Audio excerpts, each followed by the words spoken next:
Thank you. Hello, everyone. This is ACDC 154. It is issue 1399 in the PM repo. And yeah, we have a couple things today. We'll start with Pectra, then turn to PureDOS. From there, go to essentially Fusaka inclusion. There are a number of other EIPs around PureDOS that we can discuss. And we'll wrap up at the end if there's time with a number of other EIPs that are more forward-looking after Fusaka. So let's dive in. And to kick us off with Pectra, first, yeah, anyone have any updates on Hoodie? I think an obvious one will be the attestation analysis that clients have been doing. Would anyone like to say anything about Hoodie? Yeah, I can go, but maybe Philip can follow up shortly. So we've done one round of testing, and I think I'll let Philip mention what the tests are and the outcome. But one thing I do want to mention on the attestation topic is Sam has a post, two posts on ETH R&D in the interrupt chat. I think the unexplained bit is probably very small at this moment. It looks like most of the attestation loss, at least according to what we're seeing, is struggling validators on infra and Nimbus producing some blocks that have inclusion distance 1. Yeah, and mainly want to discuss that after the updates to see if client teams are seeing the same or not.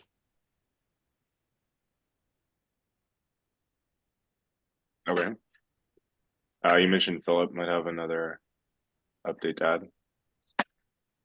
Yep, just joined, sorry. Yeah, we've noticed a small thing. We've done a lot of top-up deposits on Holeshki, and we have expected that to clear up in about 2 weeks, but it turned out it will take much longer because there is another restriction that limits the number of processed deposit requests per epoch to 16. And that basically leads to a reduced amount of ETH that is entering the validator set to a maximum of 16 ETH per epoch if you have a lot of top-up deposits. So yeah, that's the question if this is intended or yeah. Yeah, I mean, the short answer is yes. That mechanism is there for DOS resistance. I don't think we really intended to, or at least we don't expect a lot of the top-ups on mainnet. So from there, yeah. I don't know if anyone else has anything else to add.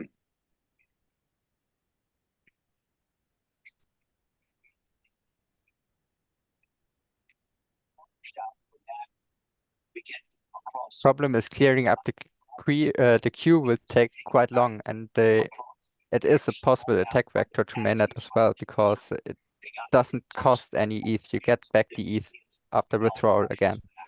So yeah.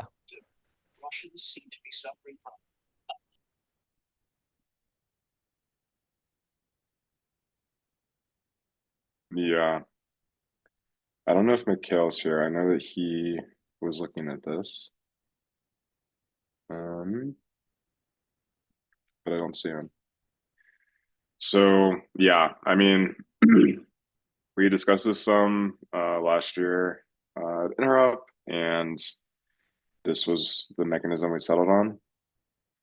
The question really is, how much do we think people will go out of their way to group this mechanism? Because really it would just be, a bunch of top ups. And I think at the time we decided the risk was pretty low.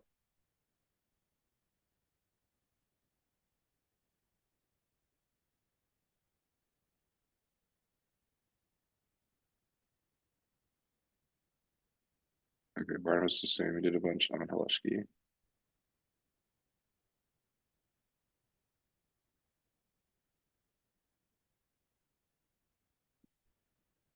Any client teams want to add anything to this point?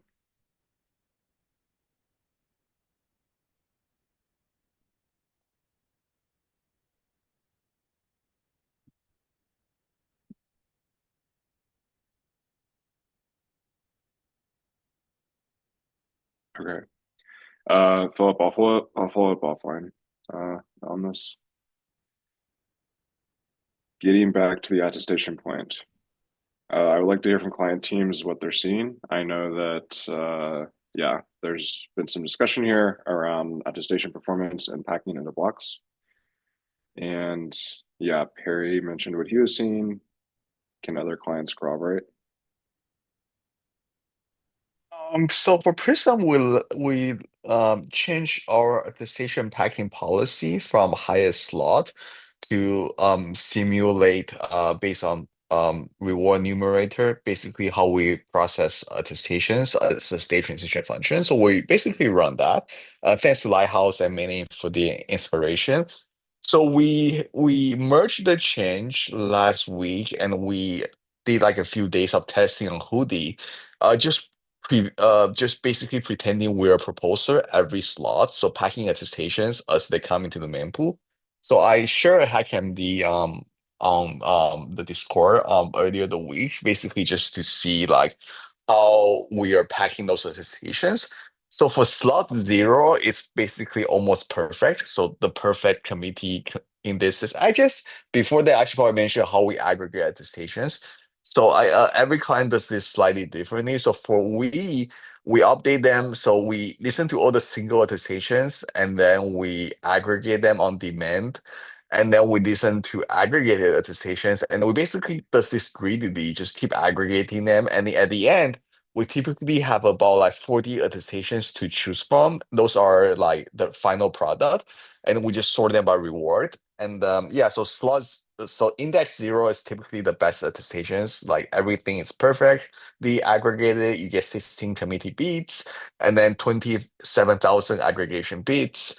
And that's the one with the highest numerator. But then as it goes down, that we started including more like I would say overlapping attestations. Basically, those attestations still have attesters that haven't attested, but most of the attestation bits are already attested. So you started seeing more of those.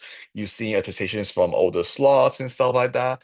So I don't really have much of a takeaway. I think 8 attestations per block is more than enough because of like I can see from the last 4 are typically just I would say more or less slightly weak, very weak attestations. Yeah, so that's my basically my learning from the experiment. I think what we have is fine, but it would be good to have more client teams input because this is independent of Prism implementation, and other client implementation may do this differently. So we are experimenting in Teku right now. We have a couple of approaches that we want to run. So essentially, we have a similar approach to yours. So we have an updated version, and we pretend to run every slot the block packing process, the attestation packing process, and we want to do some comparisons. So we will produce some metrics around that. So the current strategy we are thinking of, so this thing is now parameterized based on different things, but the overall strategy is to essentially pack first all the aggregations that we receive. We also store single attestation independently, not aggregating them. So the strategy is actually divided in 2 steps. The first one is aggregating all the aggregation, sort them by rewards. Then we select the first 8 that we get. And then we start a process that we call fill up, using the single attestation that we have in the pool, if any, and we try to improve what we have. And this is time boxed. So we could have a lot of single attestation in the pool, and if we want to go through all of them, we could easily go out of time. So we have a time limit there and can be configurable, and then we are playing with these values. So we have a baseline of aggregating aggregations, which is pretty fast in the order of 100 milliseconds normally. And then we take the rest of the time a little bit to improve that and deliver the packing. We will run these experiments during these days and crunch some data. Maybe we'll share.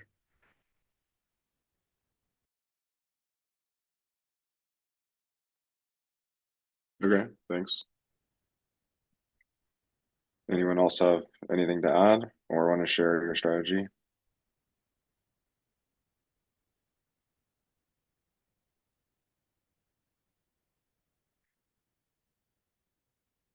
Just one closing point on Hoodie.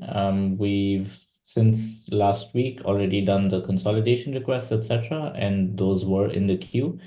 So just want to give an update that they've all been processed. The balance has been transferred as expected. There's been like a bunch of other attempts to try and break the consolidation mechanism, and it seems like everything's working as expected. There've also been partial withdrawals performed, top-ups, and a few other MaxDB related activities, and Hoodie seems to be fine so far. Okay, that's great to hear. So with the consolidations, then does that round out all the different execution request types? Yeah, that should be, yes. Yeah, cool. Thank you. Okay. So yeah, I mean, I think the main point we're getting at here is mainnet timing for Pectra. I did want to call out Haleshki because I guess that was another sort of basket of things that we had on the plate. There were a series of non-finality scenarios we wanted to test. And yeah, I'm not sure anyone has much to add at this point in terms of that topic exactly, but let's just keep it in mind as we move forward. And otherwise, yeah, I think we can then just go ahead and turn to the topic. So last week on ACDE, there's a proposal for an April 30th mainnet date. I think since then there was some async comms around this date maybe being a little aggressive given the attestation analysis we were just talking about, given the things we saw on Haleshki and to some extent Sepolia with Pectra. Yeah, a number of, oh, sorry. I think, let me mute that line.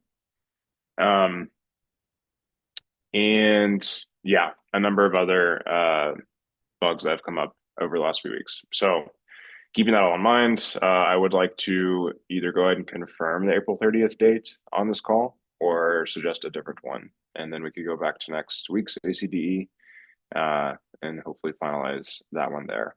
So how is everyone feeling?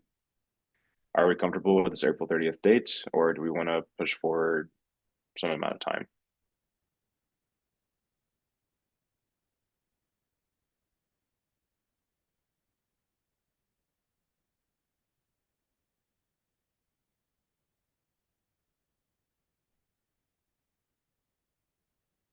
Okay, there's some chat comments. Dustin says, yeah, some bugs that came up. There's a 30 days. Yeah, so this was another point that came up, essentially having 30 days from the confirmation date to the fork. And I believe, okay, so we did have some numbers here. Let me pull up the table from AB Katup. I'll drop this in the chat. Okay, thanks, Tim. So, right, so that we had the April 30th date last week. We could push forward 1 week to May 7th, 2 weeks to May 14th, and we can kind of keep going from there. So, okay, Teku preference for mid-May. And okay, thanks, Enrico. Yeah, Sean? Yeah, for Lighthouse, we agreed as a team that we could do May 7th, so or later, obviously. Okay. So then what do you think about May 7th?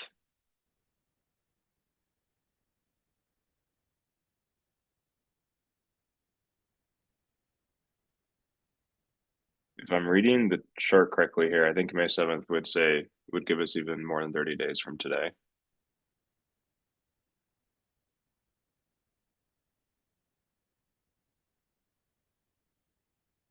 Okay. Getting some consensus around May 7th in the chat.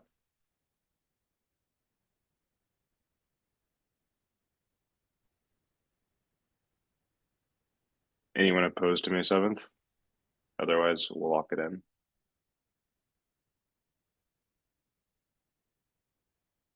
Yeah, Tim? Okay, so I assume if the EL teams last week were okay with April 30th, then May 7th should be fine for everyone. So we can take that as a given, unless someone brings up an objection, but at least 2 of the EL teams have confirmed May 7th in the chat. If we are gonna do this, then I think, yeah, like we discussed last week, we should, as client teams put out releases, flag who on the client team will be kind of monitoring the release. And then we should also figure out when we want the actual client releases to go out, how much time we want to give people to update.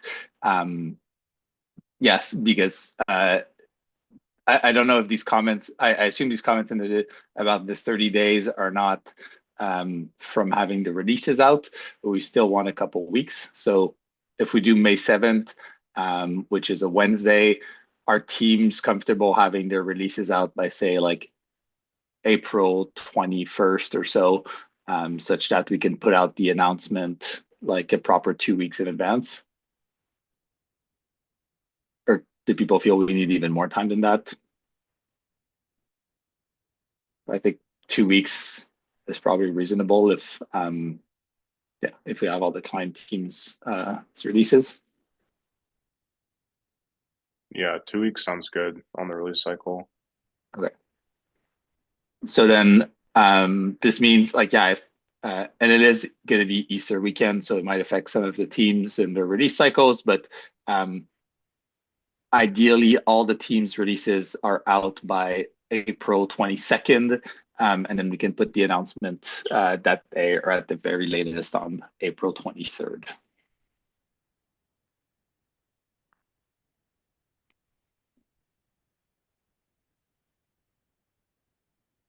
Okay, let's do it. So yeah, the confirmed date. So yeah, we'll go ahead and lock in May 7th for Pectra on Mainnet. Seems everyone's okay with that. And yeah, happy Pectra, everyone. In the meantime, yeah, I mean, clients will be busy, I guess, with these other issues that we mentioned. That gives a few more weeks to do some further analysis. Yeah, and then otherwise, I believe Tim said April 21st would be releases, and then 2 weeks later will be the 7th. We'll have the fork. Okay. Anything else on Pectra? I thought I need another coffee and figure out what to wear.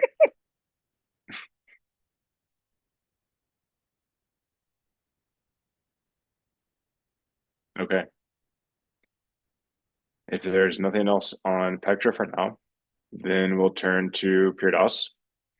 And yeah, there wasn't too much to say here. I think everyone's pretty busy just implementing the current specs for DevNet 6 and fixing things with DevNet 5.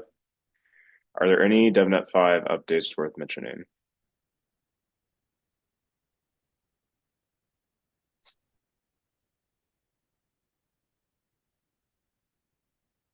Okay, yeah. I think if you want more detail here, there was a breakout this week that I'd recommend checking out the recording of. Essentially, clients are just moving forward with different bugs as they come up there. And then, yeah, moving towards DevNet 6. So Perry here linked the specs in the chat. Thank you for that. And yeah, that's pretty much the latest there. Okay. Next up then, I did want to at least call this out. So one thing that we'll want to do is with PeerDOS, right? So we have the option to think about scaling the blobs. With Pectra, we'll be at 6.9. Then the question is, how much higher do we want to go in Fusaka? So one way we can imagine doing this is looking at the PeerDOS design. It gives us a theoretical 8x over wherever we would be today. And so, from then that goes from 6.9 to 8 times that. We could imagine just kind of rolling that out right at the Fusaka fork. You could imagine a more conservative strategy is to do this more gradually. And that's where this idea of a Blob parameter only fork has come in, a BPO fork. Sort of to date with BPO, it's just been more of the structure of the idea without actual parameters. So I put together this document here that I put in the chat that suggests an actual schedule. So the schedule in the doc is the following. We would have Fusaka. We would wait 2 weeks to have an observation period. And this is essentially Fusaka with the Pectra Blob parameter counts. So let's say Fusaka at 6.9. 2 weeks just to see that the new PeerDOS mechanism is working on Mainnet. There aren't any surprises. Then from there, you move to a series of automated increases where every 2 months you would double the blob count up until the theoretical maximum that we expect. You would implement this with this BPO EIP that Ethereum suggested. Let me grab the number. It was 7892. And the way this works is that you'd essentially have configuration that says, okay, at this epoch, the blob parameters target max, and then also the fee divisor would be this. At this next epoch, the blob parameters would be this, and then you just implement the increases this way. So I think this is like a pretty straightforward and simple way to handle these increases. You could imagine a more, gradual mechanism where rather than like a doubling every 2 months, you have, something even sort of on the other end of the spectrum could be, some blob increase every week. There's parameters here and we can play with them. I think ultimately they'll be informed by further analysis on PeerDOS devnets. And as we get closer to mainnet, we'll just have a better clue of what we think works. So either way, that was kind of a long spiel. Does anyone have any questions for what I just said or any comments on this? We don't need to decide the exact schedule today, but I did want to get it on everyone's radar just because we should decide soon. At least start moving towards something that we all like.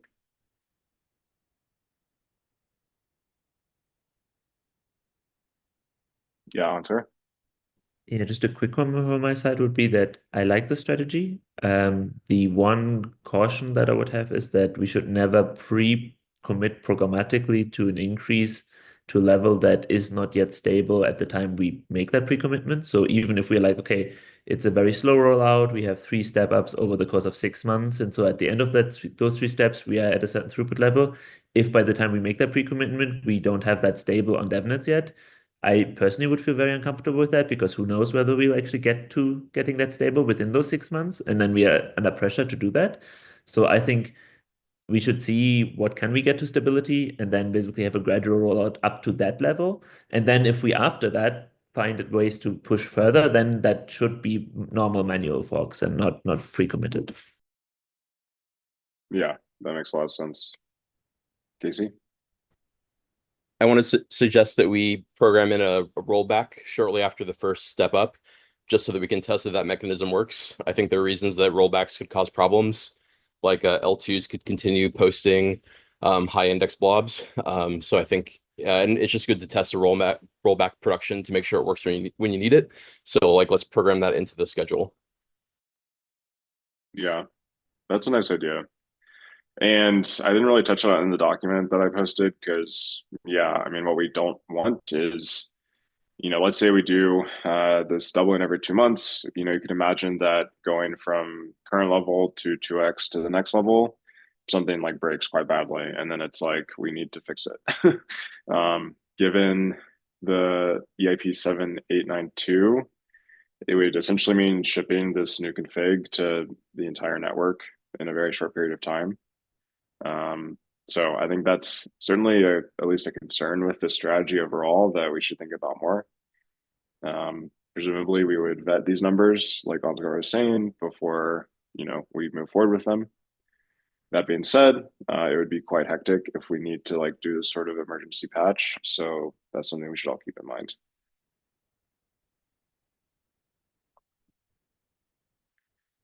And it's probably worth calling out then that there are other ideas around how to handle this. So Vitalik had a comment on the agenda here. Essentially having this be, rather than have a programmatic schedule, you would actually just have this in the control of stakers. I think most people I've talked to prefer the programmatic option. I'm not sure if anyone would like to explore the other option or have any comments, express support. TLDR, this would look essentially like the gas limit today. There's just now a Blob limit parameter that's under control of stakers.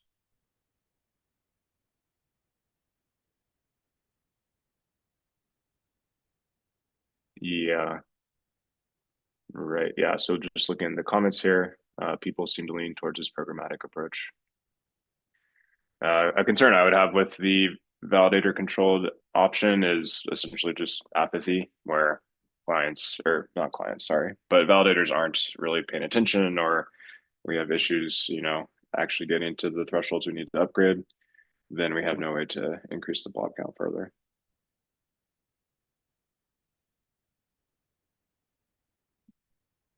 Okay. I guess one more comment here. Vitalik also suggested a different parameterization for the schedule. I think this is something we can keep talking about. There was, here, I'll just grab a link here if people are interested. So it's this GitHub comment I just put in the chat here, and it's just a different formula. I think this one's a little more gradual, and there's trade-offs for doing something that's more stepwise versus something that's more gradual. We have options here. We don't need to decide today, but something to be thinking about so we can decide over the next few months, I would say.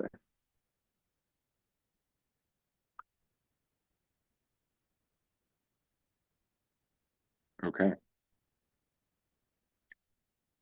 Let's see, is ETH Dreamer on the call? Yep. Oh yeah, anything you'd like to add around, because I believe you wrote 7892.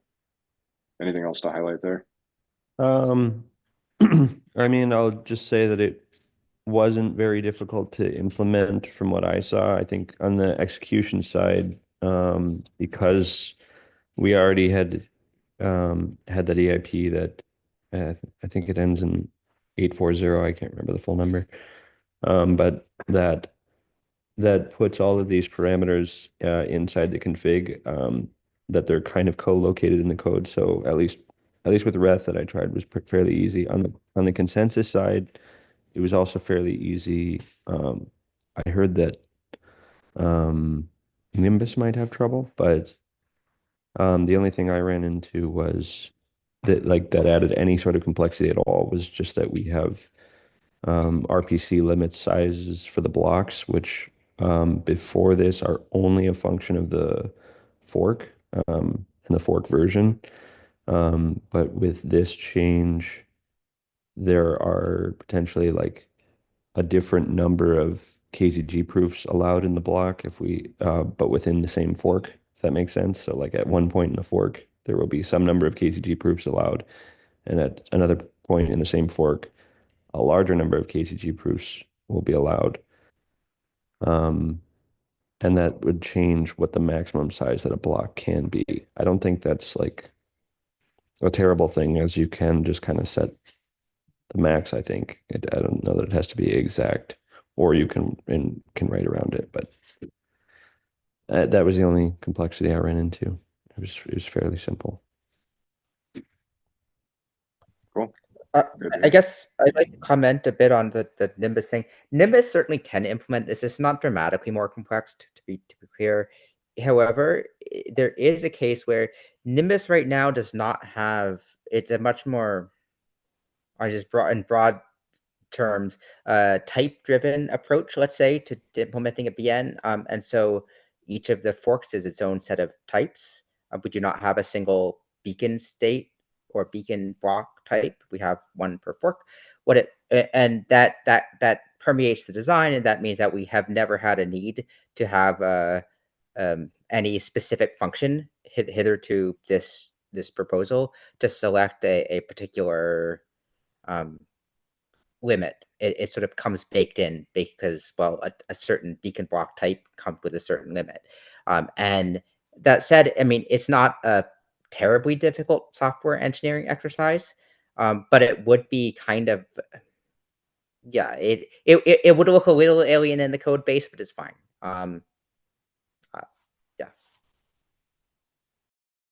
Okay. Yeah, I mean, I think the main thing would just be changing what's now, it sounds like a compile time parameter with the block counts to a dynamic one, which, you know, this may take a little refactoring, but I think everyone is pretty strongly in favor of this BPO strategy. So that's what this implies. Right. Oh, for Nimbus, it already is runtime. That part is not. It's the way in which it's chosen. The way we know which runtime config to use, though, is purely a function of fork. And the thing is, because we're already so driven by this, again, this type system, that's sort of implicit in that. And this would make an explicit. But again, it's relatively it's a slightly different tweak of how it's done at runtime. It is doable, certainly, and that's fine, I guess.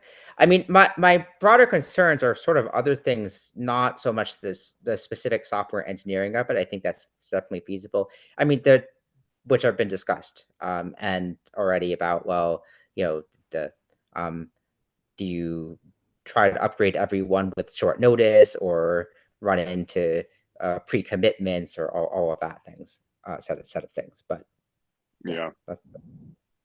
Okay, yeah, makes sense. And yeah, I do expect we will discuss this more on future calls to get to the exact strategy that we like. But yeah, I did want to start steering us towards thinking about the stuff so that we can get there eventually. Hey, Alex, just to surface it, there's some discussion that maybe we can go back to the date for release. I was just Perfect. about to circle back to that. Would you like to say something, Trent, or? No, just I can jump in. Okay, yeah, go thank ahead. you. Yeah, there's a lot of stuff in the chat. Thanks for flagging it. So yeah, I think there was some discussion here around the release date versus the mainnet date. So mainnet would be May 7th, and then the question is, do we want 2 or 3 weeks? Dapline, I think you might have raised the original question. Did you have a concern with that?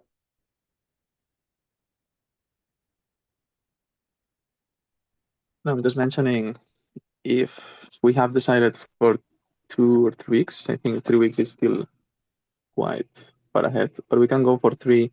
And then if some client needs more testing, they can delay to 2 weeks. But I'm not sure if I think everyone else feels ready. So we can target 3 and then do 2 if we need extra time. Well, 2 weeks would give you more time. But the 2 weeks here is just for the release cycle, right? So like you have releases out. Okay, yeah, Tim. Yeah, I was gonna say, so 3 weeks, you're saying releases are out by April 14th, which is like 10 days from now.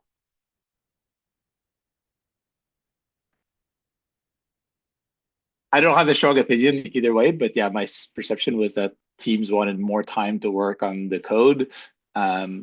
Historically, the last 2 forks we've given just over 2 weeks. Yeah, so if people feel like we want to give the community 3 weeks, that's good. If people prefer to have like a blog post that doesn't list all the clients, that's also an option. But my sense is historically people really hate that idea, and we've only done it in like some pretty unusual cases, and often it's like maybe a couple days of lag. But yeah, we should make this decision now. And I guess one thing to note as well is if we agree to the fork block today, we can communicate that to the community, and they can know that there'll be a blog post in 2 weeks, and that they'll then have, or there'll be a blog post in maybe 3 weeks from now or whatever, and then they'll have 2 weeks from that point on to update their client. My sense is that's like a reasonable amount of time for pretty much everyone to upgrade, but I don't know. Yeah, usually we've done 2 weeks between releases and fork. And to your point, and I think to others' points, it gives clients more time to look at the code before having to ship a release. So 2 weeks, well, releases in 3 weeks and then 2 weeks until the fork makes more sense to me than the other way around.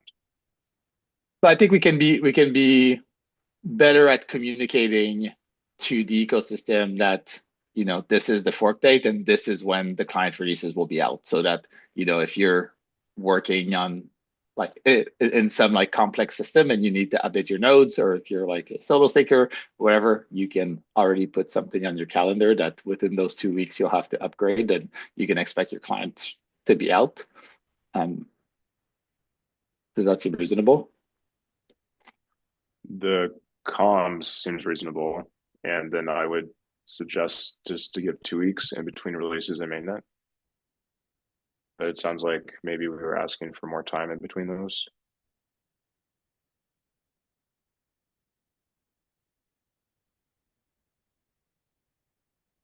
So in my perspective, at least we could even give 3 weeks and release earlier, because at the end what we have now is still okay. We are just working on improvement on attestation pool that can anyway be shipped a little bit later, and we can definitely provide an early version with what we have now that is fully Pectra compatible, and then may release something in between that contains some improvements that can be. I do think later. So. I think it's fine for Deku to do that, and obviously every client team can talk to their users. You don't need to go through the EF blog to do this, but I would prefer not to have too much thrash on the actual blog post release. So like when people look at the blog post, it would be nice for those releases to not change. In the past, in the past we have changed them, but it's basically been like when there's a bug found or something like that. So for example, in this case, if like Teku has a release out like today that works in some early version, then great, you can advertise that. But I would prefer that we have a blog post with the final releases. Yeah, absolutely. I'm talking about a world in which we release something that is newer, but we don't change the blog post because anyway, what is in there is fine. Yeah. I think that makes sense.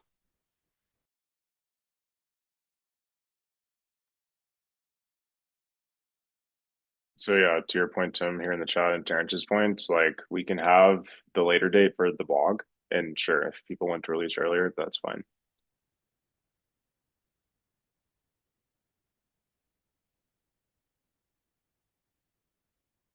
Okay, I mean, Barnabas is suggesting a more aggressive schedule. I mean, the whole point we are going to change from your last week's date was to give clients more time. So I don't see why we wouldn't just take the time.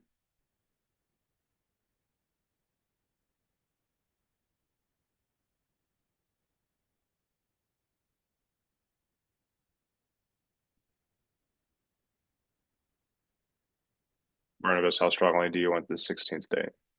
Or do you have a reason for doing so? It's more like for just testing the stable releases. So having 1 extra week to test the mainnet releases, I think it possibly could be better. I see. So yeah, would some sort of rolling strategy help there, where it's like in terms of what the community sees, we have 1 more week. So releases must be ready by say the 21st at the latest, blog post that day or in the next couple days. That gives 2 weeks until mainnet. And sure, if people are ready, they can release earlier, and any testing we want to do on those releases can be done at that time. Yeah, I think we also don't have to wait for every client to release to do testing. The moment a release is out, we can already start doing some. Yeah, that's what I meant by the rolling word, if that wasn't clear.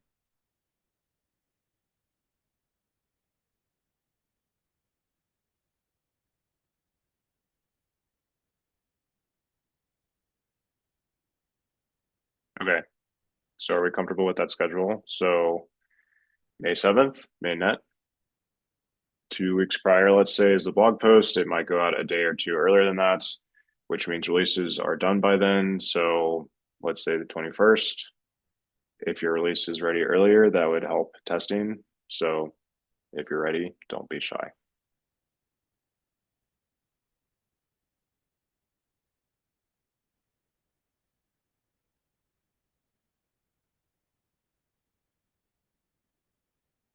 Okay, there's no disagreements. Are we happy with the schedule now?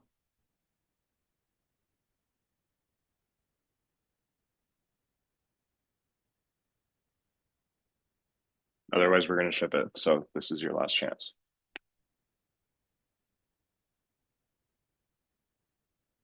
Okay, thank you.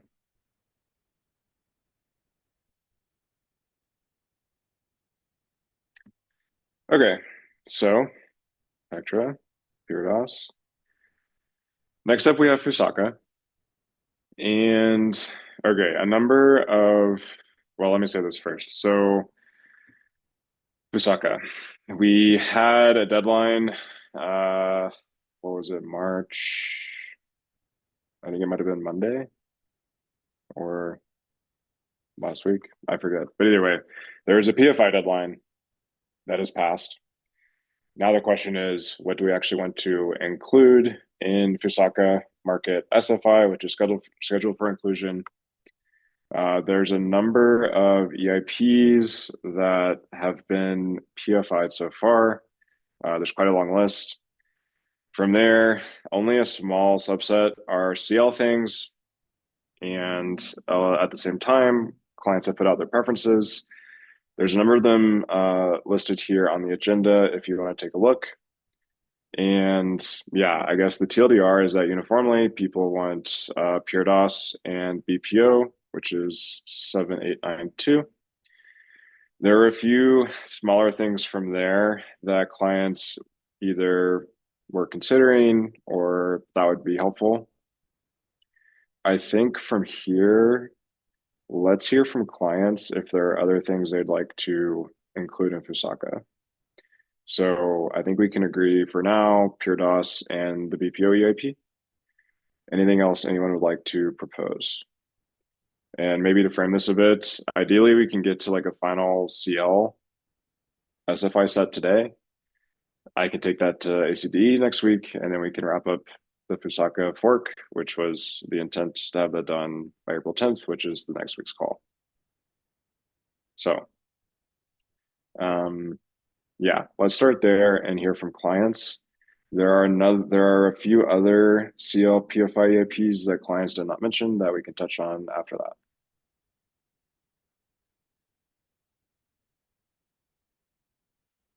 Yeah, Salonsgar's asking if this is just the CL side. Correct. And with regards to UF, we decided last week that was going in.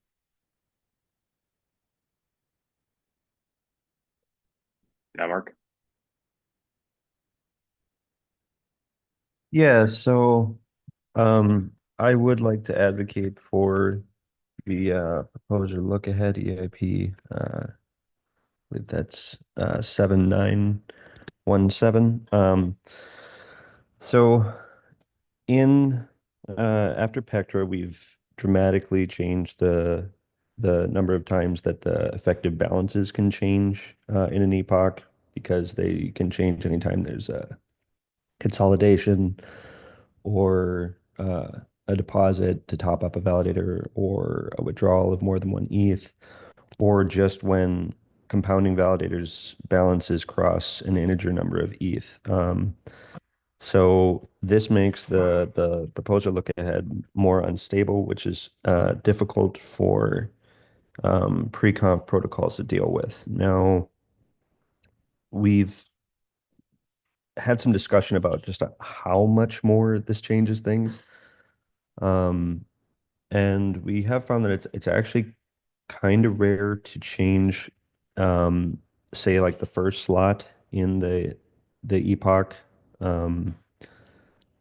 I ran a simulation of like 50,000 epochs and didn't see it happen once, but of that 50,000 epochs, 217,000 times an effective balance was changed between one epoch and another. So the effective balance changes definitely happen more frequently. This EIP basically just takes, like, slaps an array into the beacon state and pre-calculates, like during epoch processing, it pre-calculates all the proposers for an epoch and just appends them to the array, and it just reads from the array when the proposer to make it more stable. I did implement this in Lighthouse. It really only took me a couple hours and it would have been faster, but there's been a bunch of changes in Lighthouse, so I posted the diff in chat so that you can see just how small it is. Even if the actual changing of the first proposer in an epoch is rare, it's still quite a problem for pre-conf protocols because they need to get the proposers for the next epoch on chain. And it's your classic crypto spectrum where you have a couple of options. You can prove things, you can use crypto economics, or you can trust oracles. The problem is that they can't really use crypto economics because well, I mean, if occasionally the proposals end up being unstable and you're relying on one of the validators to put up what the proposers are in the next epoch, but that might occasionally change, you're going to end up slashing someone who is participating honestly. So it kind of seems that their only viable options are to either have a proof or to use oracles. And the only way they can have a proof is if we have this EIP where the proposers are actually on chain, and then they can use the access to this beacon state roots to prove who the proposers are. And so I think that's probably the strongest argument for the EIP is that these protocols will be able to have a proof of who the proposers are and then follow the rules of their protocol to know who their pre-confer is. Yeah, so I'll just basically say it's a very quick EIP to implement. It's not a huge change, and I think it's worth it for pre-conf protocols. Okay, thanks. Yeah, Lynn, I know that you were working on this. Do you have anything that you'd like to add? Yeah, I mean, I think that it will just to reiterate, even if it is rare, and the upline did a really good analysis on how rare this is, and yeah, Mark did some simulations and for all that.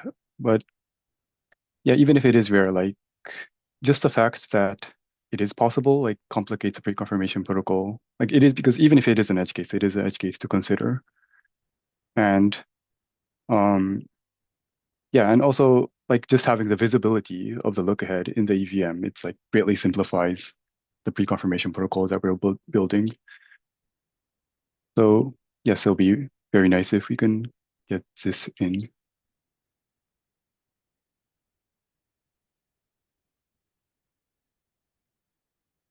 Cool. Ahmad, you had your hand up. I don't know if that was. Yeah, I was gonna regarding just this. yeah, I was just gonna say that so currently so to elaborate on what Flynn said, currently the pre-confirmation protocols have to do an optimistic kind of look ahead mechanism where someone posts the look ahead and then after the fact that a proposer proposes a block, that we check using the beacon block root of the previous block if the proposer is actually the correct proposer in the look ahead that was posted, and if they're not, then the look ahead poster is slashed, which is a crypto economic mechanism to this. So having the look ahead being part of the state allows us to easily use the beacon block route to prove the validity of the look ahead before beforehand and removes this requirement for optimistic and crypto economic slashing for the look-ahead mechanism.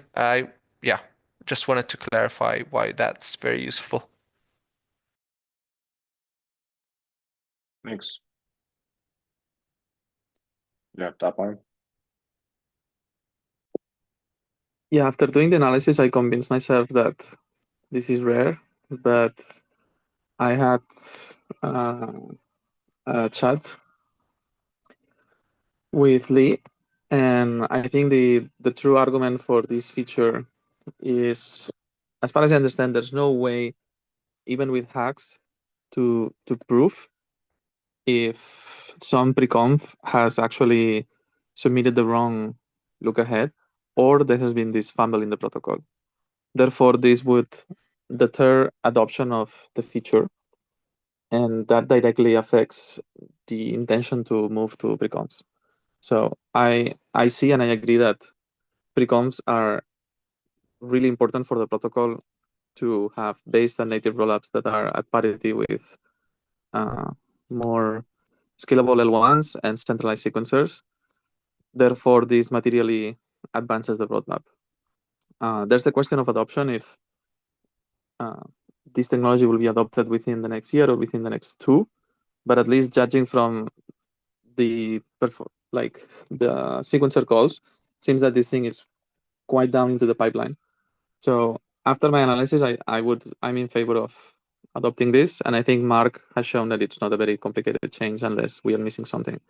So to reiterate, as long as there is no other hack to achieve the same level of assurances for the pre-conf, that they will not have this negative lottery of sometimes getting slashed for no reason, we should adopt something like this. And then for the topic of privacy, yes, this feature would, I think, neglect the possibility of doing SSLE as it's currently spec'd. But the feature as it's currently spec'd, it's quite complicated, and I don't foresee adoption of it due to how expensive it is in terms of state bloat and computation overhead. And I don't know, I'm hopeful that we can find a way in the future to do it if we need to. But the reality is pre-confs have to happen, and then we need to find another mechanism to ensure safety. So yeah, I wouldn't personally block this feature for SSLE.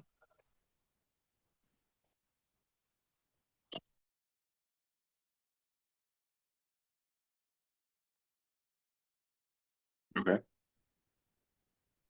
Any other questions or comments there?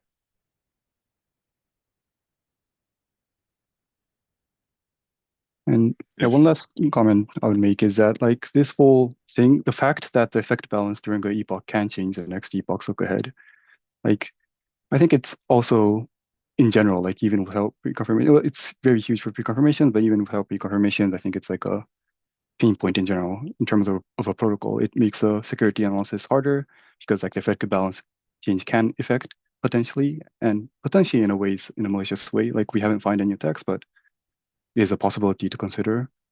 And also, yeah, it's just even in the CL clients, it's like an edge case where you always have to consider. And I think it just makes sense to, yeah, Justin? I just wanted to zoom out and provide a kind of the bigger picture perspective from my view. We're trying to do two things from a performance standpoint. We're trying to increase throughput and reduce latency. And on the increasing throughput side of things, we have this whole massive roadmap around DAS, and that's something that will pay dividends. In the case of improving latency, my hope was that we didn't need any hard fork. Turns out I was wrong. But we do need a small one, and my hope is that the size of the fork relative to the outsized benefits that we could get if we were to significantly reduce the UX latency kind of makes this proposition like very attractive to me.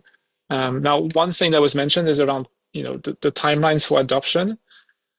Adoption can only happen after we've we've actually shipped it and built it. And I think having this change will significantly shorten the timelines for shipping it, and therefore hopefully shorten the timelines for adoption as well.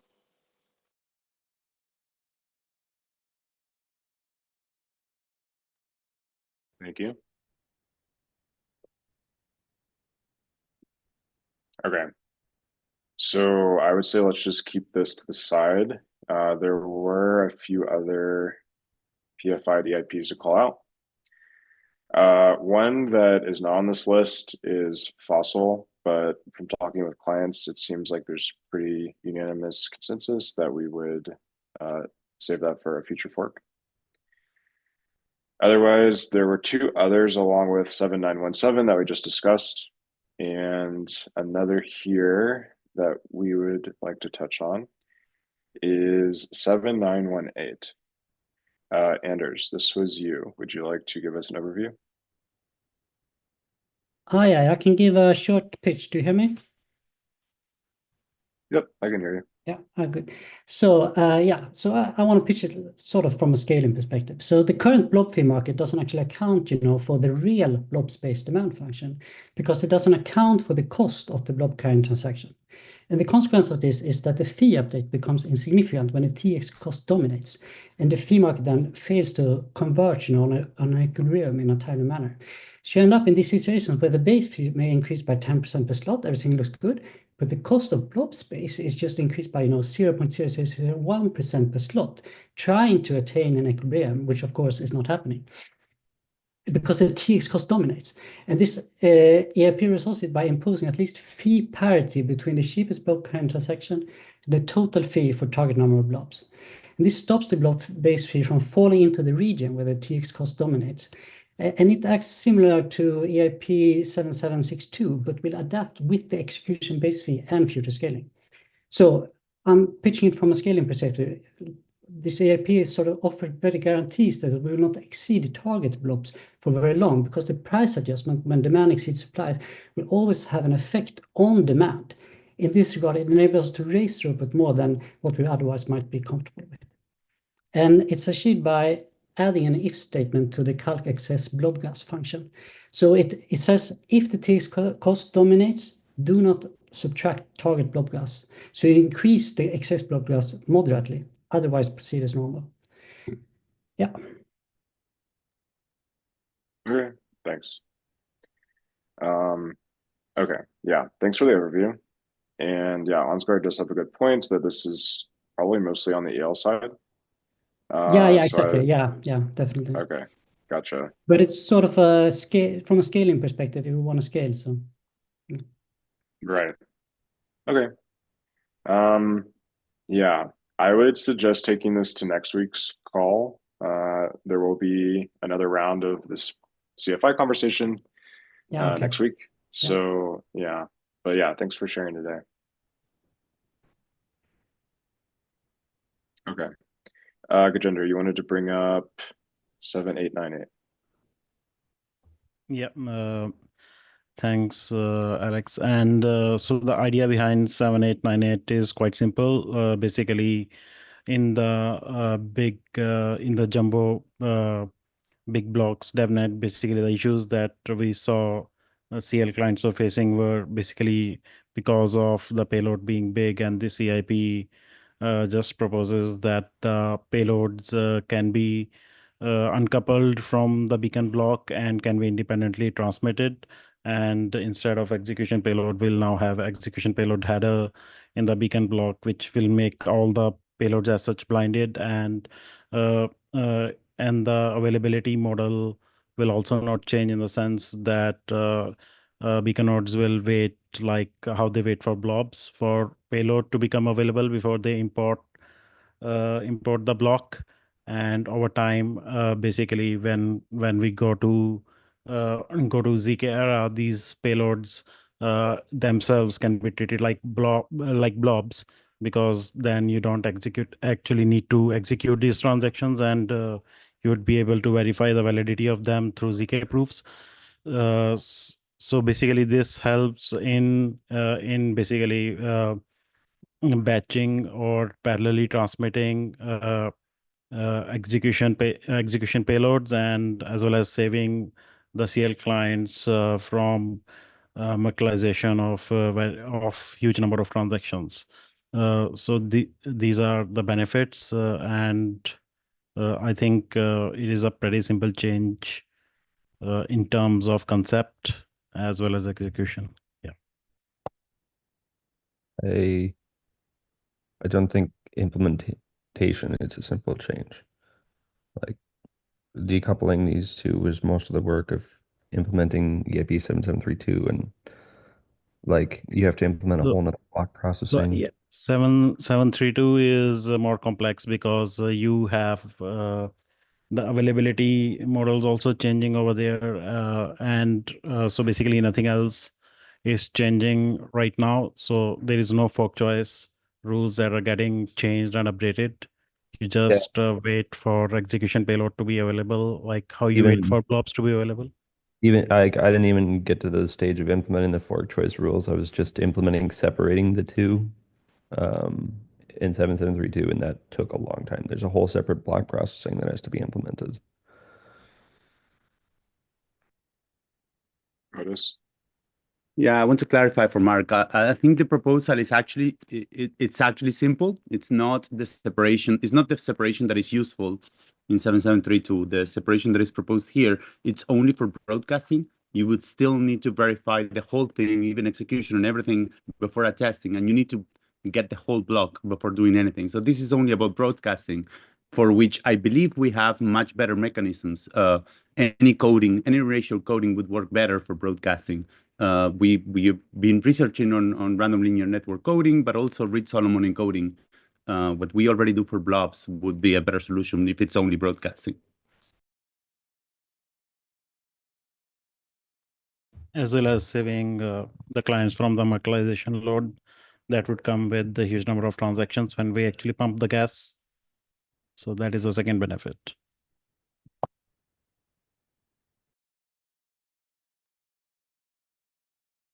Okay, thank you. And okay, I think there is one more thing to touch on, maybe a few more things, but the next one here then would be EIP 7688. This was the forward compatible SSZ structures. We touched on it last ACDC at least, so I don't know if we need to have spend too much time here, but I will just call it out. It was CFI'd, or sorry, it was PFI'd, and yeah, so it's on the table. Anyone want to say anything briefly about this EIP?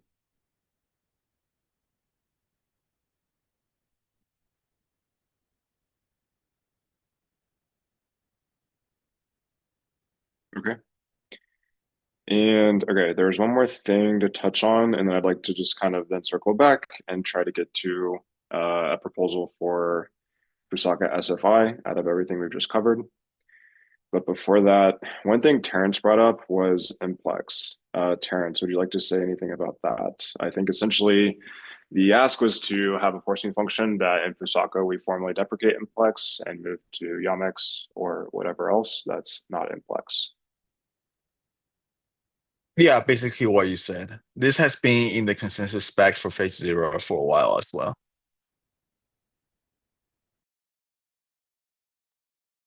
Okay, cool.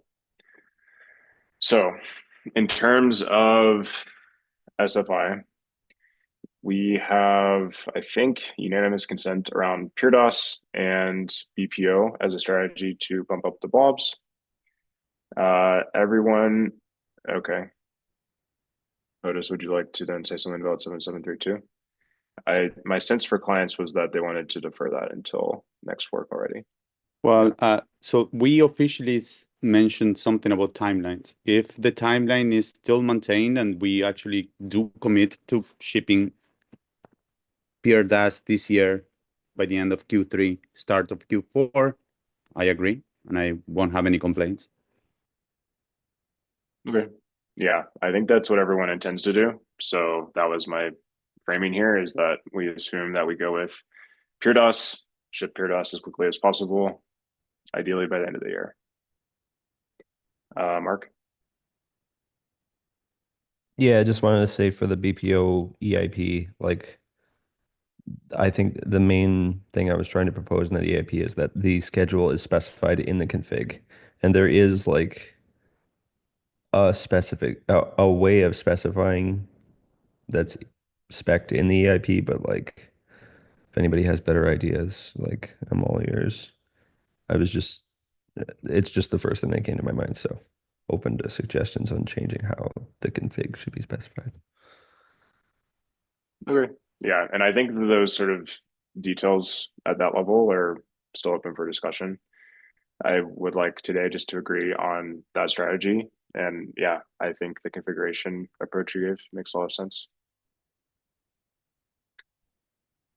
Okay, so back then to an SFI set, we would have PeerDOS, BPO EIP, and yeah, I guess what else? Are there any other EIPs that we discussed today that we want to go ahead and include in that set?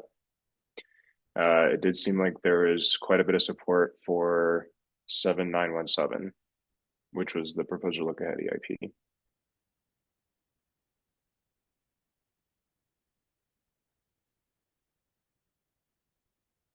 So I think like the main trade-off here will just be how much we focus on just PeerDOS versus including other things.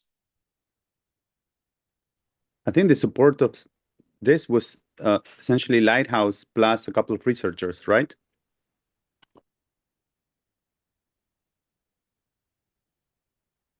In terms of people that voiced in this call so far, yes. I mean, I assume pre-conference as well.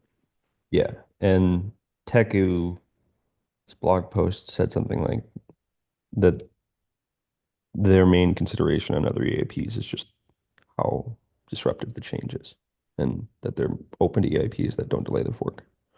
So I'd assume they're on, but yeah, anyway, they seem compatible.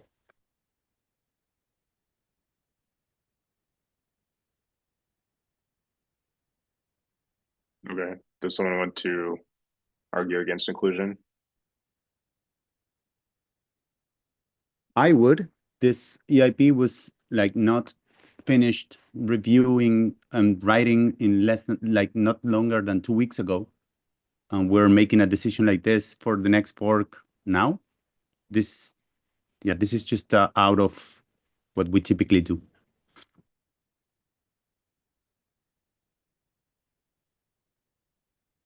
Okay, yeah, Tim, could you say more about CFI versus SFI? Yeah, so I agree. We want to avoid the mistakes that we've made in Pectra of including a bunch of stuff and only then realizing issues with it. So I think whatever we decide today, we should, and this is also true, I would say, of the EL side, we should only CFI and then keep working on PeerDAS and EOF, get those stable, and then kind of selectively bring things in. And so maybe like, I don't know, kind of reframing this deadline as like, okay, now we have like our short list of like CFI'd stuff, everything else we stop considering, but then we don't decide to just shove everything into the next DevNet, because we should make sure we should make sure that we actually understand what we're doing. And I think, the best example we have of this in Pectra is just like 7549. Like, I think we greatly underestimated the complexity, and it would have been much better to like have a bunch of other EIPs done, then add this one, then realize what's wrong with this one, then make a call about whether or not we want to keep it, then try to shove it alongside a bunch of other EIPs. So that was my proposal, is like we sort of finalize our CFI list and we don't SFI anything until we're ready to put it on the next DevNet, and then we can look at everything that we have CFI'd, no new proposals, and iteratively increase the DevNet size. Okay, yeah, I think I was getting ahead of myself and missing the CFI stuff. So I agree with the approach you laid out.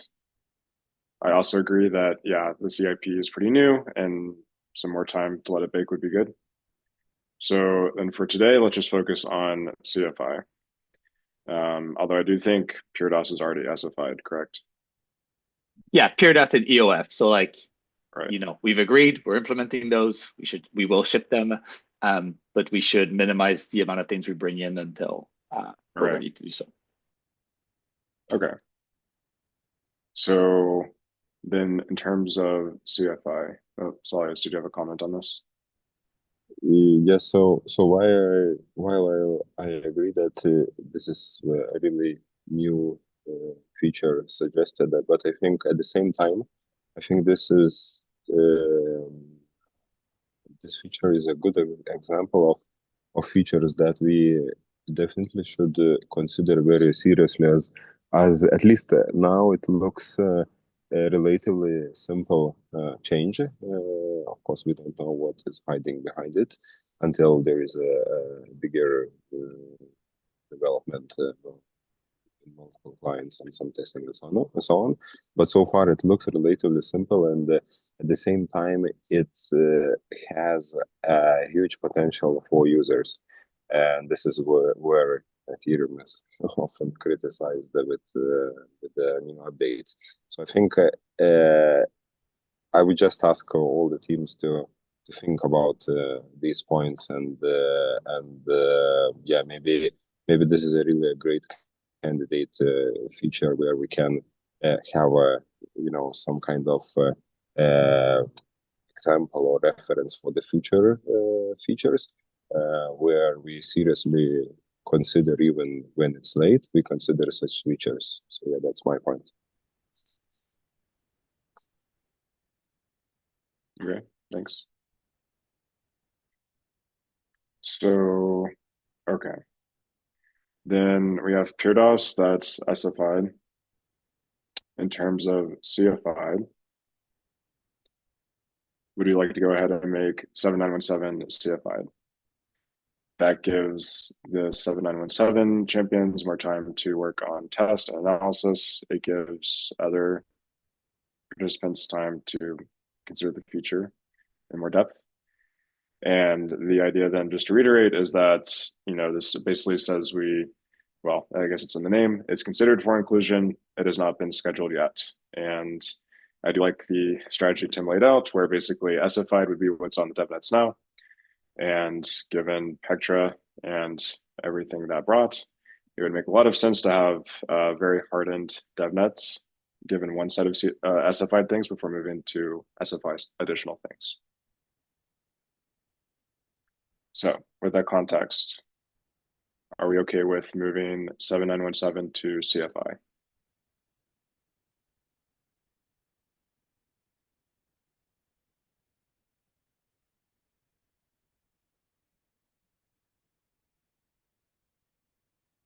Okay, no one is disagreeing. So let's go ahead and do that.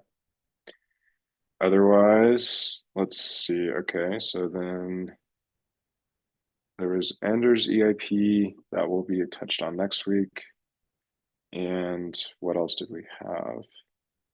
We did bring up 7688. I believe last time we kind of settled on the fact that this is nice, but we want to focus more on PureDOS for the time being. Yeah. Anyone want to move 7688 to CFI? Or do we just want to table that for now?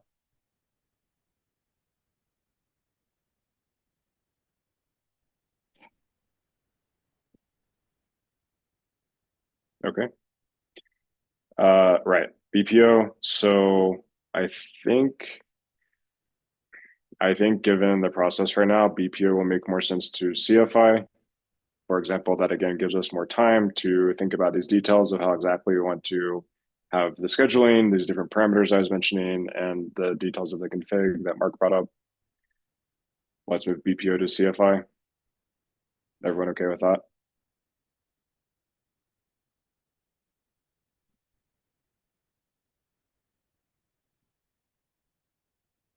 Okay, I'll assume that's yes.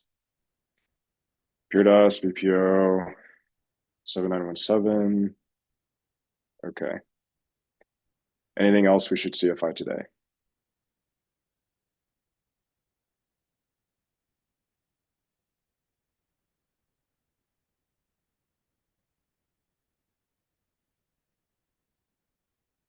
Okay, great. Then, okay, we have a few minutes left, and there is one more EIP because we love EIPs. Mike, you wanted to intro 7922, and I think just to be clear, I believe the intent was not to have this go into Fusaka, but more a new body of work that Mike wanted to introduce. Yeah, I mean, if people are stoked to do it in Fusaka, then that'd be great. I don't think that's too likely. Yeah, I'll just take a few minutes to pitch this idea. It's kind of a little bit out of the normal set of things that people talk about with the consensus layer, but I think it's pretty important, which is the exit queue. So I guess to give the really concise pitch for this EIP, it's summarized in this picture here. So I guess the TLDR is that currently I guess like let's talk about today pre-Pectra, because after Pectra there's some changes with 7251, but it doesn't change it materially. So today, basically the way the churn happens, the rate limiting of the exit queue happens, is that there's kind of a fixed number of exits that can be processed per epoch. And this is something that happens looking forward in time. So currently, like with today's numbers, about 1 million validators, that corresponds to about 16 validators that can exit per epoch.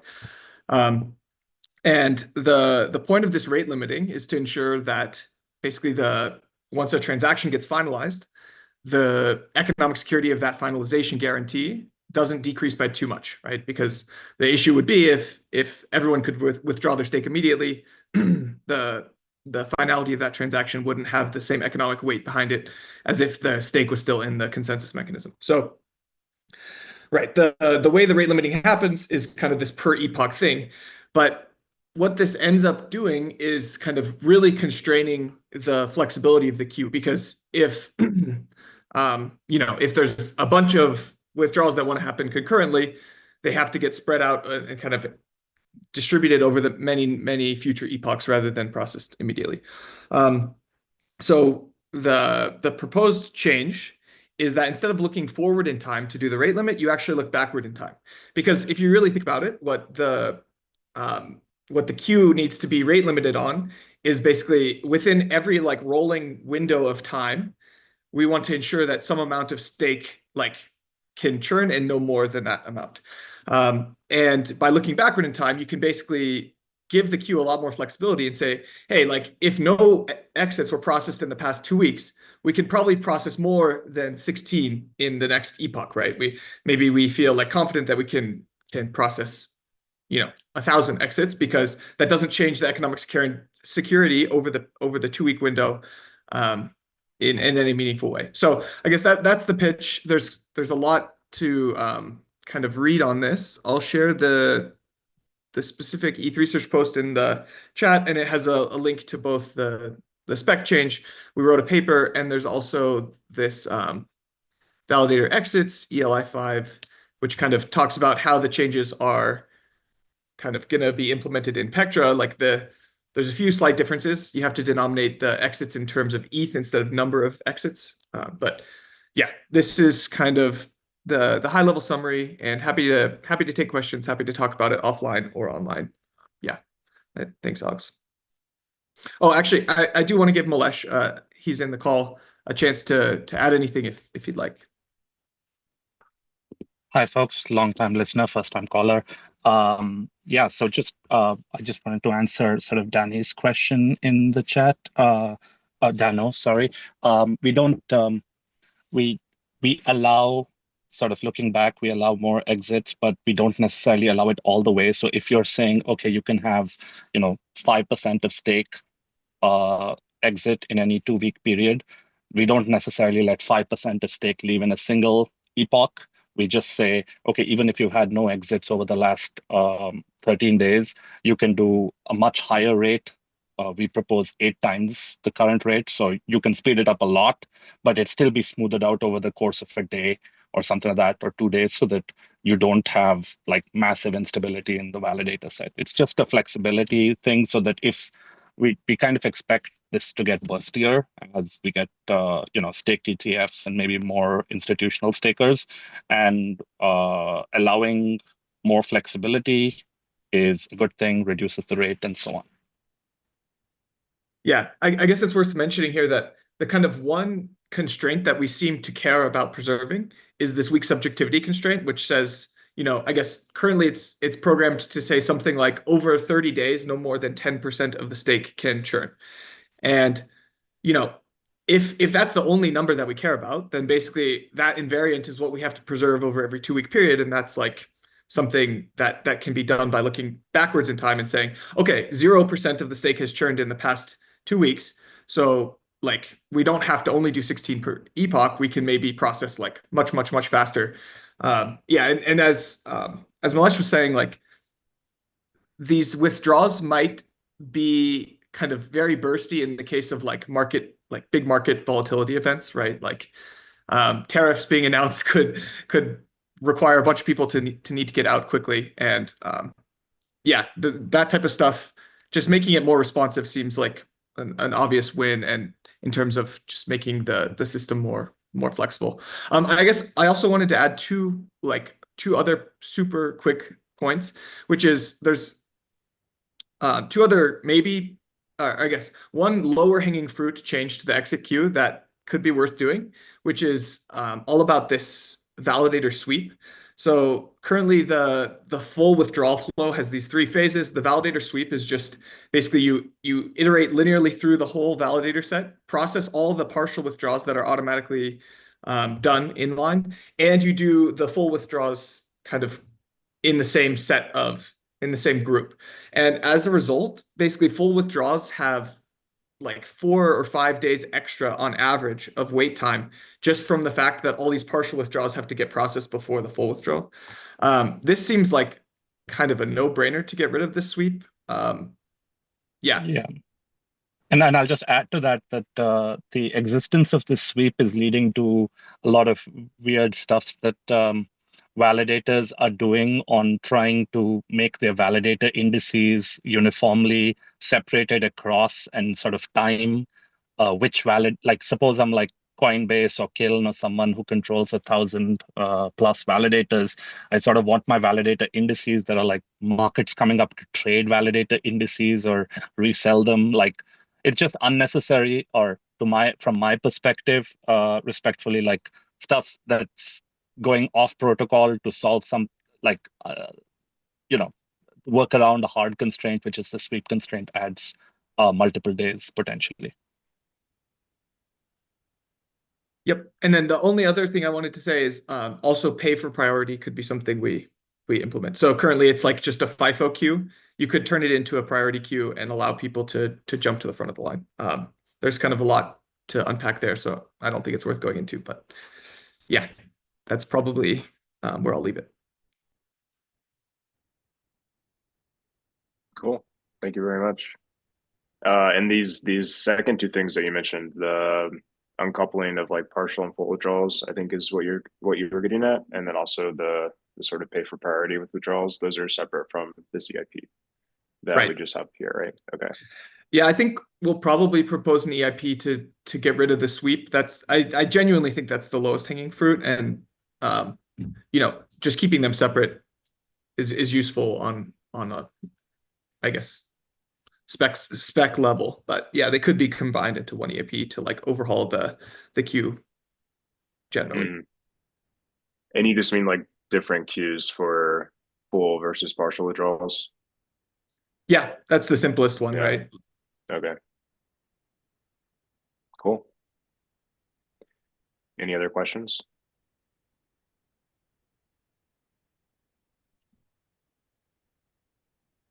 If things come up async, should they go to ETH Research Post, or is there a better place? Yeah, ETH Research Post. You can DM me on Twitter or Telegram. We're super easy to get in touch with, so happy to chat. Great talk. Cool. Thank you. Okay, we're basically at time. Any closing comments? I think we got through everything today, and also I think made a lot of good progress towards Pectra and Fusaka.